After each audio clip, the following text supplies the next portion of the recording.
Ganjar yang belum dicapreskan, tapi relawannya sudah nyebar di mana-mana. Sudah aksi, sudah bikin bantuan sosial, panggung ke panggung gitu ya, dari acara ke acara. Itu sama seperti Pilkada 2017. Cuma beda skala aja gitu. Nah, pola yang sama ini gitu ya, itu kayaknya PSI seperti ingin mengahokkan Ganjar.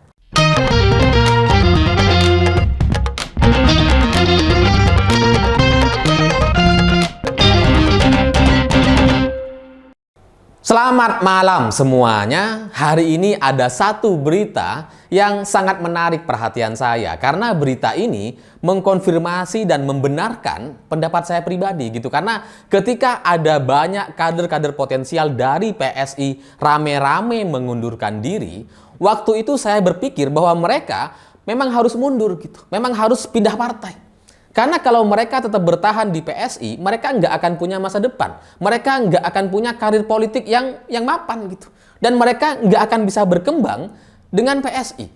Maka mereka memang harus mengundurkan diri dan kemudian pindah ke partai lain. Tapi masalahnya sampai akhir tahun 2022, dari 6 kader potensial PSI yang sudah secara jelas dan sudah terbukti mampu mendulang suara, semuanya itu nggak bergabung dengan partai lain gitu.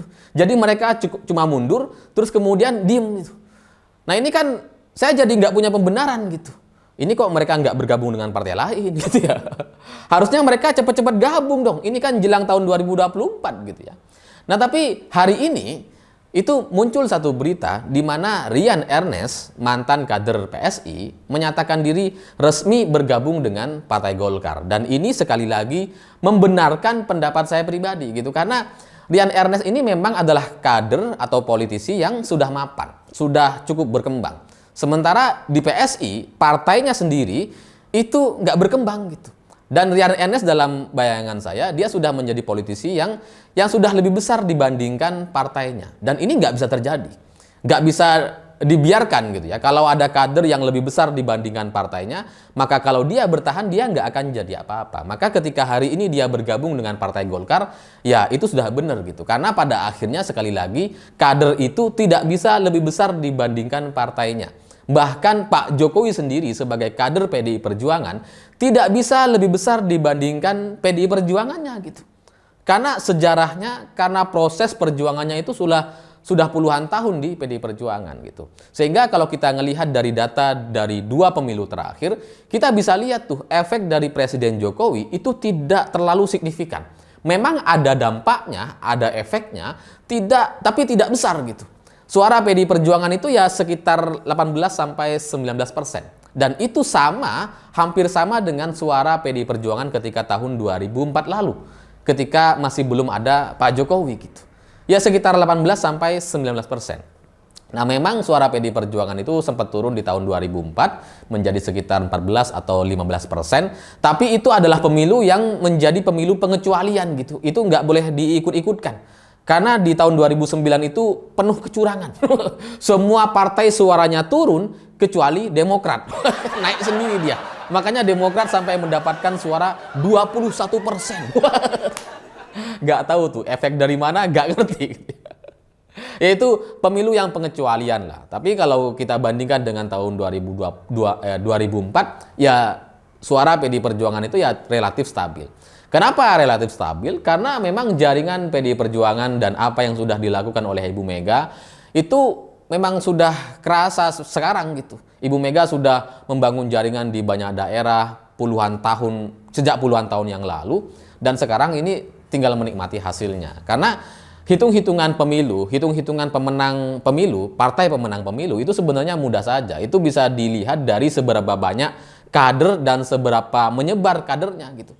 Nah kalau PDI Perjuangan ibaratkan KPU membolehkan ada 10 kader yang mendaftar, PDI Perjuangan punya 15 gitu. Jadi punya banyak stok, punya banyak kader. Sehingga ketika pemilu menetapkan 10, ya tinggal daftar aja 10. Nah partai lain nggak punya 10. Bahkan mereka cuma punya 1 atau 2 gitu. Jadi sekalipun 1 atau 2 sangat berkualitas, tetap akan kalah dengan 10 kader dari PDI Perjuangan yang semuanya menyumbangkan suara. Makanya suaranya PDI Perjuangan itu dalam beberapa pemilu terakhir relatif stabil. Karena memang kadernya di mana-mana, menyebar di banyak daerah. dan sangat besar bagi mereka untuk menyumbangkan suara. Ya karena kalau dari 10 misalkan, 10 kader, yang bagus cuma satu katakanlah. Tapi tetap aja yang nomor 10 kan menyumbangkan suara. Nah inilah yang kemudian membuat suara PDI Perjuangan itu sampai 19%. Nah partai-partai lain itu nggak punya. Kader-kader partai lain itu sedikit gitu. Apalagi partai-partai yang baru itu kan sampai bahkan ada yang membuka lowongan menjadi caleg. Sama seperti lowongan kerja gitu. Diiklankan di koran-koran, di media gitu. Itu saking nggak punya kadernya mereka gitu ya. Makanya mereka sulit untuk bersaing, sulit untuk lolos di parlemen atau lolos ke Senayan karena memang nggak punya kader gitu. Nah, di soal PSI ini gitu ya, terkait kader yang tidak bisa lebih besar dibandingkan partainya gitu ya. Itu yang membuat Rian Ernest harus bergabung dengan Partai Golkar dan itu sudah sesuai gitu. Karena kalau ada kader yang lebih besar dibandingkan partainya dan kemudian dia tetap bertahan di sana, ya itu jadi kayak ikan di kolam yang kecil gitu. Dia nggak akan berkembang atau bahkan mungkin dia bisa mati di sana. Udah nggak bisa berkembang, terancam mati pula. Jadi ya nggak bisa bertahan gitu. Makanya kemudian dia harus dipindahkan ke kolam yang lebih besar. Nah, kader-kader PSI yang sudah terbukti menjadi politisi yang matang gitu ya, memang harus pindah ke partai lain. Karena di PSI mereka nggak berkembang, bukan nggak berkembang, PSI-nya sendiri tidak berkembang menjadi partai yang lebih besar dibandingkan sebelum-sebelumnya. Tidak seperti Nasdem, tidak seperti Gerindra gitu ya, yang bertumbuh pesat dan kemudian menjadi partai yang besar gitu. Karena kalau ada kader yang lebih besar pengaruhnya dibandingkan partai, atau ada kader yang minimal punya kekuatan yang minimal 30% dari partainya gitu ya. Kalau ada kader yang seperti itu dan kemudian dia bertahan dengan partai yang sama gitu ya, ya mungkin dia akan punya jabatan yang strategis. Tapi kalau dia nggak punya jabatan strategis, ya dia akan keluar dan dia akan bikin partai lain gitu. Dan itu sudah bisa kita lihat dari Prabowo Subianto dan Surya Paloh yang bikin Partai Nasdem dan Partai Gerindra. Kan dua-duanya dulu sama-sama di Partai Golkar gitu ya. Jadi ya karena mereka merasa besar gitu ya dan kemudian di Golkar mereka nggak bisa jadi ketua, ya udahlah bikin partai baru kemudian jadi ketua. Nah kader-kader PSI yang potensial yang secara jelas dan sudah terbukti menyumbangkan suara gitu ya, itu nggak bisa bertahan di PSI karena PSI-nya sendiri tahun 2024 nanti itu terancam tidak masuk ke parlemen, tidak lolos parlemen threshold gitu. Sehingga kalau mereka tetap bertahan di sana, ya mereka nggak punya kans untuk menjadi politis yang lebih besar, yang punya jaringan ke pusat gitu. Dan itulah yang saya lihat di almarhum Bilgardo Sinaga, teman saya, atau Mbok Niluh Jelantik gitu. Itu kan dulu keduanya sempat juga mau bergabung dengan PSI, tapi di ujung-ujungnya, di akhir-akhirnya mereka kemudian bergabung dengan Nasdem. Ya karena itu tadi gitu. Karena kalau mereka bergabung dengan PSI, kalaupun mereka mendapatkan suara, mendapatkan banyak suara, mereka nggak punya pengaruh apa-apa gitu. Bahkan suara mereka itu cenderung nggak ada gunanya. Dan itu yang dialami oleh Samara Amani. Samara Amani di pemilu tahun 2019, dia mendapatkan suara sebesar 140.000 suara. Sangat cukup bagi dia untuk masuk ke Senayan. Tapi karena suara PSI tidak sampai 4%, tidak melampaui parlemen threshold, akhirnya dia nggak jadi apa-apa. Dia nggak bisa jadi anggota DPR. Padahal suaranya 140.000. Dan dia hanya kalah dari Hidayat Nur Wahid. Bayangkan. Orang yang sudah punya suara dengan cukup besar, 140.000, tapi nggak bisa jadi anggota DPR. Ya jadi maklum kalau kemudian Samara Amani juga akhirnya mengundurkan diri dari PSI tahun lalu gitu ya. Ya karena kalau dia bertahan di sana terus kemudian maju pemilu lagi, menang suara ratusan ribu lagi, kemudian nggak jadi DPR lagi, ya buat apa gitu. Buat apa dia jadi politisi kalau nggak bisa masuk ke Senayan dengan suara yang cukup besar dan sudah pantas bagi dia untuk masuk ke Senayan. Nah, dari beberapa kader PSI selain Rian Ernest dan Samara Amani, ada juga Michael Victor Sianipar dan Azmi Abu Bakar. Keduanya juga sama-sama mengundurkan diri dan sampai sekarang tapi masih belum menyatakan diri bergabung dengan partai politik yang baru. Nah, kalau mereka mau berkarir di politik, pasti mereka akan bergabung dengan partai yang baru yang kemungkinan besar lolos parlemen threshold dan kemudian bisa menjamin masa depan dan karir politik dia, sehingga dia bisa berkembang di sana. Ya ibarat, sekali lagi ibarat kolam gitu ya, PSI itu dulu tahun 2019 ya ibarat kolam baru gitu ya, yang masih bagus, masih fresh, masih sehat gitu ya. Ya cocok untuk pengembangan, untuk ikan yang berkembang dari bibit sampai besar gitu. Tapi ketika sudah besar, dia nggak cocok lagi di kolam itu, dia harus pindah ke kolam yang lebih besar. Dan itu yang dilakukan oleh Rian Ernest gitu.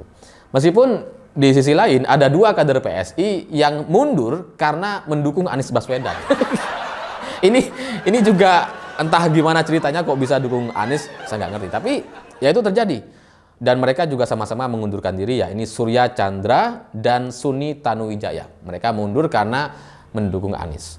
Ya mungkin di PSI juga mereka merasa bahwa mereka tidak mendapatkan karir politik yang jelas, masa depan yang baik di jenjang politiknya. Akhirnya ya mundur dan juga sekaligus menyatakan diri berbeda pandangan dengan ketua PSI, yaitu Giring dan ketua PSI siapa?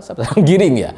Berbeda pandangan dengan Giring gitu. Sehingga ya mereka mundur dari partai. Tapi ini biasa sih, kasus biasa. Alasan berbeda pilihan politik itu juga terjadi di Partai Nasdem gitu. Tapi sekali lagi, saya yakin juga Surya Chandra dan Suni Tanuwijaya ini merasa bahwa dia lebih besar dibandingkan PSI. Dan kalau dia tetap bertahan di sana, dia nggak bisa berkembang dan bahkan bisa mati. Jadi ikon-ikon PSI yang sebelumnya selalu tampil di media seperti Rian Ernest dan Samara Amani gitu ya, itu kan sering sekali tampil di media mewakili PSI gitu ya. Ketika mereka akhirnya mundur, itu menurut cerita teman teman-teman di sana gitu, memang terjadi kepanikan yang luar biasa di partai PSI ini gitu, karena suara mereka menurut prediksi survei itu tidak kunjung membaik gitu, tidak kunjung masuk ke Senayan, tidak lolos parlemen threshold. Dan karena kepanikan ini, puncaknya pada Oktober 2022 lalu mereka akhirnya menggunakan strategi terakhirnya atau memainkan kartu asnya gitu ya, dengan langsung mengusung Ganjar Yeni sebagai capres-cawapres tahun 2024 nanti. Harapannya dengan pencapresan ini publik menerimanya dengan baik. Publik merespon dengan positif sehingga suara PSI bisa menjadi naik dan kemudian diprediksi lolos ke parlemen threshold gitu ya. Tapi ternyata itu nggak berdampak sama sekali ternyata gitu ya. Jadi Ganjar Yeni yang dideklarasikan dan diharapkan berdampak kepada PSI ternyata nggak berdampak. Dan strategi ini gitu ya, setelah saya renungkan, itu ternyata adalah strategi yang sama seperti di Pilkada 2017 lalu gitu. Jadi PSI itu sebagai partai memang cerdik sekali PSI gitu. Waktu tahun 2017 di Pilkada DKI, dia kan mendukung Ahok gitu. Menjadi partai pertama yang mendukung Ahok maju di Pilkada 2017. Meskipun Ahok waktu itu maju dari independen karena PSI kan waktu itu belum punya suara gitu ya. Jadi mereka bantu untuk ngumpulin KTP lewat relawan teman Ahok dan sebagainya itu gitu. Nah, PSI itu mendapatkan limpahan suara karena mendukung Ahok waktu itu. Akhirnya dengan dia mendukung Ahok, PSI bisa mendapatkan 8 kursi di DPRD DKI. Dan itu semuanya adalah efek Ahok. Nah, hari ini strategi yang sama, cara yang sama ingin coba diulangi dengan mendukung Ganjar Yeni gitu. Harapannya hari ini bisa berdampak secara nasional. Ya karena kalau Ahok dulu itu kan hanya sebatas Jakarta gitu ya. Meskipun sebenarnya sih dampaknya juga ke beberapa daerah gitu. Di beberapa daerah PSI itu jadi punya perwakilan. Di Surabaya misalkan jadi punya perwakilan. Jadi dampak Ahok itu relatif ke daerah-daerah gitu. Jadi perwakilan PSI itu jadi dapat kursi di DPRD. Nah, tahun ini gitu ya dengan mendeklarasikan Ganjar Yeni, mereka berharap bahwa PSI ini bisa dapat limpahan suara juga gitu dari pendukung Ganjar dan Yeni. Karena Ganjar secara survei selalu menjadi yang teratas, sementara Yeni menjadi perwakilan dari basis ormas Islam terbesar di Indonesia, yaitu NU gitu. Sehingga dengan menggabungkan Ganjar dan Yeni diharapkan PSI bisa mendapatkan limpahan suara secara nasional gitu ya. Tapi ternyata itu juga nggak berdampak gitu. Secara suara sampai sekarang terakhir akhir Desember kemarin secara survei ya tetap aja suaranya PSI nggak tumbuh dan nggak berkembang. Jadi dengan situasi yang seperti ini gitu ya, itu membuat internal PSI itu jadi panik gitu. Kader-kadernya banyak yang mundur, yang terbukti memberikan suara terbesar seperti Samara Amani juga akhirnya mundur. Itu kan bikin mereka panik karena kekuatan-kekuatan yang mereka selama ini ada, yang selalu mereka andalkan sejauh ini, itu akhirnya mengundurkan diri. Sementara suaranya nggak bertumbuh. Bahkan menggunakan jurus terakhir mendeklarasikan Ganjar dan Yeni, ternyata juga nggak berdampak. Dan ini bagi saya gitu ya, ini jadi membuka pandangan politik kita terkait apa yang terjadi antara lembaga survei, relawan, dan Ganjar gitu. Karena kalau kita ngelihat apa yang terjadi akhir-akhir ini, beberapa bulan terakhir ini, itu situasinya sama persis seperti Pilkada 2017. Di mana Ahok itu belum dicalonkan dari partai, tapi relawannya sudah hura-hura, sudah nyebar di mana-mana, sudah aksi berkali-kali, berhari-hari, dan terus aksi terus setiap hari gitu. Dan itu yang kita lihat sekarang ini. Ganjar yang belum dicapreskan, tapi relawannya sudah nyebar di mana-mana. Sudah aksi, sudah bikin bantuan sosial, panggung ke panggung gitu ya, dari acara ke acara. Itu sama seperti Pilkada 2017. Cuma beda skala aja gitu. Nah, pola yang sama ini gitu ya, itu kayaknya PSI seperti ingin mengahokkan Ganjar. Seperti ingin memposisikan Ganjar sebagai Ahok dulu gitu. Yang pengen dia majukan, pengen dia usung, dan kemudian dia dapat limpahan suara, dan setelah itu dia nggak peduli dengan menang kalahnya. Pokoknya PSI-nya berkembang gitu. Dan itu yang terjadi di Pilkada DKI tahun 2017 lalu gitu. Dan kalau kita ngelihat beberapa pernyataan lembaga survei akhir-akhir ini yang menyatakan bahwa Ganjar bisa menang satu putaran gitu ya. Jadi kalau misalkan ada 3 calon gitu ya, ini Ganjar bisa menang satu putaran, kata lembaga survei. Pernyataan ini terus terang itu sangat sangat teringat bagi saya gitu. Karena pernyataan seperti ini adalah pernyataan yang dulu juga saya pernah baca di Pilkada DKI, bahwa Ahok bisa menang satu putaran. Itu prediksi beberapa lembaga survei, dan sekarang lembaga survei yang sama mengatakan hal yang serupa kepada Ganjar. Jadi saya kalau ngelihat gitu ya, dari peta politik hari ini gitu ya, kenapa ada relawan yang hura-hura sebelum pencapresan, kenapa ada lembaga survei yang terus melaporkan hasil penelitiannya, ya itu sebenarnya nggak apa-apa gitu. Tapi jadi sama seperti Pilkada DKI gitu. Jadi saya ngelihat memang ada upaya-upaya sekelompok partai politik, sekelompok kekuatan tertentu untuk menekan PDI Perjuangan, untuk mengalahkan PDI Perjuangan. Dan kekuatan-kekuatan ini bersatu dengan satu tujuan yang sama gitu. Pokoknya asal bukan PDIP. Makanya saya dalam beberapa kesempatan, saya meyakini bahwa kalau capresnya Ganjar, itu nasibnya akan sama seperti Pilkada DKI 2017. Kalau pertimbangan dari PDI Perjuangan hanya berdasarkan tekanan lembaga survei dan tekanan para relawan. Itu sama seperti 2017, persis gitu. Ibu Mega itu kan, bahasa-bahasa yang hari ini disampaikan oleh banyak relawan, yang kalau PDIP nggak mendukung Ganjar maka dia akan kalah dan sebagainya, itu sama persis seperti Pilkada 2017 ketika PDI Perjuangan belum mendukung Ahok waktu itu. Sama gitu. Jadi kalau kita perhatikan, tekanan-tekanannya itu sama. Dan kekuatan-kekuatan ini hanya menginginkan agar PDI Perjuangan nggak berkuasa lagi, karena sudah 2 periode berkuasa di Presiden Jokowi gitu. Nah, bagi PSI, bagi partai-partai lain, bagi lembaga survei, mereka nggak peduli dengan PDI Perjuangan gitu. Yang penting mereka sesuai satu visi, satu misi, menggagalkan PDI Perjuangan berkuasa lagi gitu. Dan itu bisa dilakukan kalau Ganjar adalah capresnya. Karena kalau Ganjar jadi calon presiden, kemudian wakil presidennya Yeni misalkan, itu rasanya akan sangat mudah sekali untuk dikalahkan. Dan mereka selama setahun terakhir dengan relawan-relawan yang sudah dikerahkan itu kan sudah mengumpulkan data yang sudah cukup banyak gitu. Makanya saya yakin bahwa PDI Perjuangan, capres dari PDI Perjuangan itu bukan Ganjar Pranowo, dan itu nggak akan bisa dia melawan Anies dengan Prabowo sekaligus gitu. Itu skenarionya akan sama seperti Pilkada DKI dulu. Ganjar mungkin akan menang di putaran pertama, tapi selanjutnya kalah sama Prabowo atau Anies Baswedan yang bergabung menjadi satu gitu. Jadi kalau kita lihat gitu ya, ini nggak boleh terjadi. Makanya saya yakin PDI Perjuangan capresnya bukan Ganjar. Nah, untuk melihat betapa Ahok itu jengkel dan kesalnya kepada PSI yang waktu itu terlihat hanya memanfaatkan dia gitu ya. Ketika Ahok itu keluar dari penjara, dia nggak mau bergabung dengan PSI.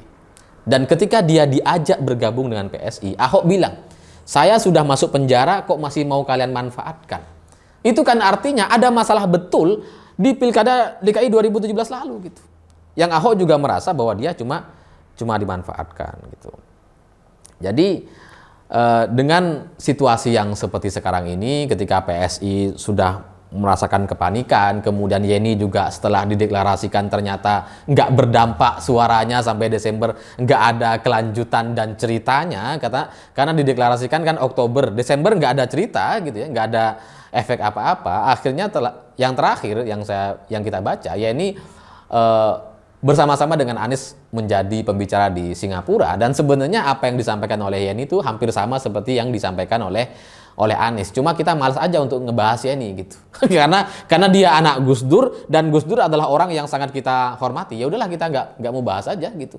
Padahal materinya hampir sama, mirip-mirip gitu. Dan belakangan juga setelah muncul isu bahwa Yeni sebagai cawapres Anies, dia nggak langsung membantah dan dia nggak membahas soal komitmen atau apa yang terjadi sebelumnya ketika dia dideklarasikan didukung oleh PSI bersama Ganjar gitu. Dia nggak bahas itu, malah dia bahas soal istikharah. Artinya kan membuka diri, membuka peluang bagi dia untuk maju menjadi cawapres dari Anies Baswedan. Jadi ya begitulah politik gitu. Bagi ini yang penting maju. Dan kepanikan PSI ini yang nggak kunjung mendapatkan respon gitu ya, itu sebenarnya diperparah dari HUT PDI Perjuangan. Karena di tanggal 10 Januari kemarin, itu kan prediksi banyak orang menyebutkan bahwa Ganjar pasti dideklarasikan. Dan PSI itu bisa dapat angin kalau Ganjar benar-benar dideklarasikan kemarin di HUT PDI Perjuangan gitu. Tapi ternyata Ibu Mega diem, akhirnya sampai sekarang ya mateng lah PSI itu. Jadi tambah nggak punya manfaat dan dampak dari deklarasi Ganjar. Bahkan ketika coba untuk memainkan narasi-narasi terzolimi yang PSI minta maaf kepada Ibu Mega, padahal Ibu Mega nggak membahas PSI, yang cuma nindir kenapa ada orang mendeklarasikan kadernya gitu ya. Bu Mega kan cuma bahas itu. Dan yang mendeklarasikan kan nggak cuma PSI, Nasdem juga sama gitu ya. Jadi ketika Ibu Mega menyindir soal partai yang main-main deklarasikan, yang nggak berfokus kepada pengkaderan gitu ya, itu kan PSI coba minta maaf kepada Ibu Mega dan PDI Perjuangan gitu ya. Itu kan seperti apa ya, ingin seperti terzolimi sebagai partai kecil yang masih belajar dan sebagainya gitu kan.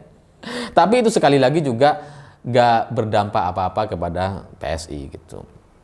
Jadi di tahun 2024 nanti, kalau capres dari PDI Perjuangan bukan Ganjar, saya nggak kaget gitu. Karena ya memang mungkin baiknya bukan Ganjar. Kalau PDI Perjuangan mau menang, memang mungkin bukan Ganjar gitu. Kalau sekarang ada komentar-komentar emosional, kalau bukan Ganjar PDI Perjuangan kalah, itu sekali lagi sama seperti tahun 2017, sama seperti Pilkada. Sudah terjadi dan terbukti kalah gitu ya. Jadi bagi Ibu Megawati sendiri, saya melihat gitu ya, setelah HUT PDI Perjuangan kemarin, saya melihat bahwa Ibu Mega tidak mau ditekan oleh survei dan relawan. Bahwa keputusan partai ini benar-benar urusan saya sebagai ketua umum partai. Itu yang disampaikan sama Ibu Mega. Ini urusan gue katanya. Itu kan Ibu Mega ingin menunjukkan bahwa dia nggak mau ditekan. Gitu. Karena sudah terbukti tahun 2017 lalu ketika beliau ditekan oleh relawan dan survei, ditekan oleh pengumpulan KTP, tapi pada akhirnya ketika pemilu itu terjadi banyak pengkhianatan. Terjadi banyak relawan yang justru jadi relawan kelompok sebelah. Jadi daripada dikhianati, ditekan, dan kemudian setelah ditekan, kemudian dikhianati, lebih baik kan merdeka, memutuskan keputusan sendiri yang sesuai dengan visi misi partai politik, sesuai dengan Ibu Megawati dan PDI Perjuangan. Dan kalaupun misal nantinya menang, itu menang dengan berwibawa dan menang luar biasa. Dan naudzubillah kalaupun misalkan kalah gitu ya, semoga nggak terjadi. ya minimal Ibu Mega nggak tertekan, nggak seperti tahun 2017 lalu gitu. Dan itulah yang mungkin tidak disadari oleh banyak orang. Jadi kembali kepada Rian Ernest yang akhirnya mundur pada Desember, Desember mundur gitu ya. Itu karena memang setelah deklarasi Ganjar Yeni tidak menunjukkan perkembangan apa-apa. Dan sekarang di bulan Januari Rian Ernest resmi bergabung dengan Partai Golkar. Sekali lagi itu hitungan politik yang harus kita pahami dengan baik, bahwa selamanya yang namanya kader tidak bisa lebih besar dibandingkan partainya. Sama seperti host-host YouTubers sama juga gitu ya. Yang namanya host tidak bisa lebih besar dibandingkan channel YouTube-nya. Kalau ada host yang merasa lebih besar dibandingkan channel YouTube itu sendiri, maka dia akan keluar dan bikin channel baru karena dia tahu bahwa setelah itu dia akan tetap diterima di mata penontonnya. Saya pikir itu. Terima kasih sudah menonton. Begitulah kura-kura.